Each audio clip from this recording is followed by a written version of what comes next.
Hello दोस्तों, स्वागत है आप सभी का मेरी चैनल कृतिक स्टोरीज में। आज हम आपको बताने वाले हैं सफला एकादशी की व्रत कथा।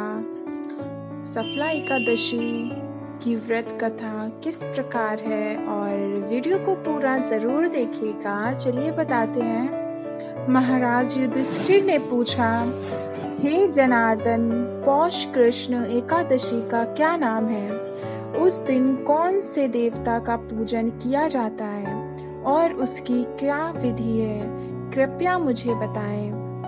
भक्त वत्सल भगवान श्री कृष्ण कहने लगे कि धर्मराज, मैं तुम्हारे स्नेह के कारण तुमसे कहता हूँ कि एकादशी व्रत के अतिरिक्त मैं अधिक से अधिक दक्षिणा पाने वाले यज्ञ से भी प्रसन्न नहीं होता हूँ।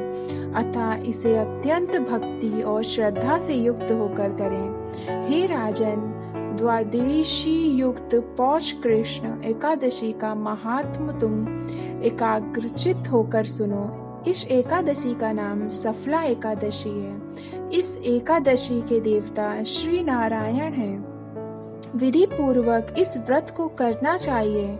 जिस प्रकार नागों में शेषनाग, पक्षियों में गरुण, सब ग्रहों में चंद्रमा, यज्ञों में अश्वमेध यज्ञ और देवताओं में भगवान विष्णु श्रेष्ठ हैं, उसी तरह सब व्रतों में एकादशी का व्रत श्रेष्ठ है। जो मनुष्य सदैव एकादशी का व्रत करते हैं वो मुझे परम प्रिय हैं। अब इस व्रत की विधि कहता हूँ। मेरी पूजा के लिए ऋतु के अनुकूल फल, नारियल, नींबू, नैवेद्य आदि 16 वस्तुओं का संग्रह करें। इस सामग्री से मेरी पूजा करने के बाद रात्रि जागरण करें। इस एकादशी के व्रत के समान यज्ञ, तीर्थ, दान, तप तथा और कोई दूसरा व्रत नहीं है।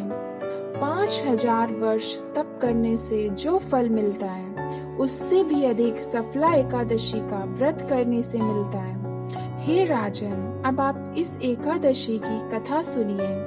चंपावती नगरी में एक महिष्मान नाम का राजा राज्य करता था। उसके 4 पुत्र थे। उन सब में लुम्पक नाम वाला बड़ा राजपुत्र महापापी था। वह पापी सदा पर स्त्री और वैश्यागमन तथा दूसरे बुरे कामों में अपने पिता का धन नष्ट किया करता था। सदैव ही देवता, ब्राह्मण, वैष्णवों की निंदा किया करता था। जब राजा को अपने बड़े पुत्र के ऐसे कुकर्मों का पता चला तो उन्होंने उसे अपने राज्य से निकाल दिया। तब वह विचारने लगा कि कहाँ जाऊं, क्या करूं। अंत में उसने चोरी करने का निश्चय किया। दिन में वह वन में रहता और रात्रि को अपने पिता की नगरी में चोरी करता तथा प्रजा को तंग करने और उन्हें मारने का कुकर्म करता। कुछ समय पश्चात सारी नगरी भयभीत हो गई। वह वन में रहकर पशु आदि को मारकर खाने लगा। नागरिक और राज्य के कर्मचारी उसे पकड़ लेते, किंतु राजा के भय से उसे छोड़ देते। वन के एक अति प्राचीन विशाल पीपल का वृक्ष था। लोग उसकी भगवान के समान पूजा करते थे। उसी वृक्ष के नीचे वह महापापी लुम्पक रहा करता था। इस वन को लोग देवताओं की क्रीड़ा स्थली मानते थे। कुछ समय पश्चात पौष कृष्ण पक्ष की 10वीं के दिन वह वस्त्रहीन होने के कारण शीत के चलते सारी रात्रि सो नहीं सका। उसके हाथ पैर अकड़ गए। सूर्योदय होते होते वह मूर्छित हो गया। दूसरे दिन एकादशी को मध्याह्न के समय सूर्य की गर्मी पाकर उसकी मूर्छा दूर हो गई। गिरता पड़ता वह भोजन की तलाश में निकला। पशुओं को मारने में वह समर्थ नहीं था, अतः पेड़ों के नीचे गिरे हुए फल उठाकर वापस उसे पीपल वृक्ष के नीचे आ गया। उस समय तक भगवान सूर्य अस्त हो चुके थे। वृक्ष के नीचे फल रखकर कहने लगा, हे भगवान, अब आपके ही अर्पण है ये फल, आप ही तृप्त हो जाइए। उस रात्रि को दुख के कारण रात्रि को भी नींद नहीं आई। उसके इस उपवास और जागरण से भगवान अत्यंत प्रसन्न हो गए और उसके सारे पाप नष्ट हो गए। दूसरे दिन प्रातः एक अति सुंदर घोड़ा अनेक सुंदर वस्तुओं से सजा हुआ उसके सामने आकर खड़ा हुआ उसी समय आकाशवाणी हुई कि हे राजपुत्र, श्री नारायण की कृपा से तेरे पाप नष्ट हो गए हैं। अब तू अपने पिता के पास जाकर राज्य प्राप्त कर। ऐसी वाणी सुनकर वह अत्यंत प्रसन्न हुआ और दिव्य वस्त्र धारण करके भगवान आपकी जय हो कहकर अपने पिता के पास गया। उसके पिता ने प्रसन्न होकर उसे समस्त राज्य का भार सौंप दिया और वन का रास्ता लिया। अब लुम्पक शास्त्रानुसार राज्य करने लगा।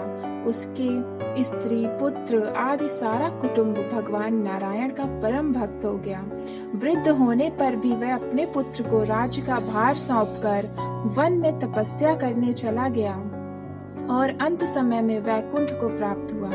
अतः जो मनुष्य इस परम पवित्र सफला एकादशी का व्रत करता है उसे अंत में मुक्ति मिलती है। जो नहीं करते वे पूंछ और सींगों से रहित पशुओं के समान हैं। इस सफला एकादशी के महात्म को पढ़ने से अथवा श्रवण करने से मनुष्य को अश्वमेध यज्ञ का फल मिलता है। तो इस प्रकार थी सफला एकादशी की यह पौराणिक कथा। अगर आपको भी ये कथा अच्छी लगी हो तो प्लीज़ मेरे वीडियो को लाइक और अपने फ्रेंड्स रिलेटिव्स के साथ शेयर जरूर कीजिएगा। मेरे चैनल को सब्सक्राइब कीजिए ताकि आप ऐसी अच्छी वीडियोस आगे भी देख सकें। आपसे फिर मिलते हैं नेक्स्ट वीडियो में। तब तक के लिए धन्यवाद। जय हिंद।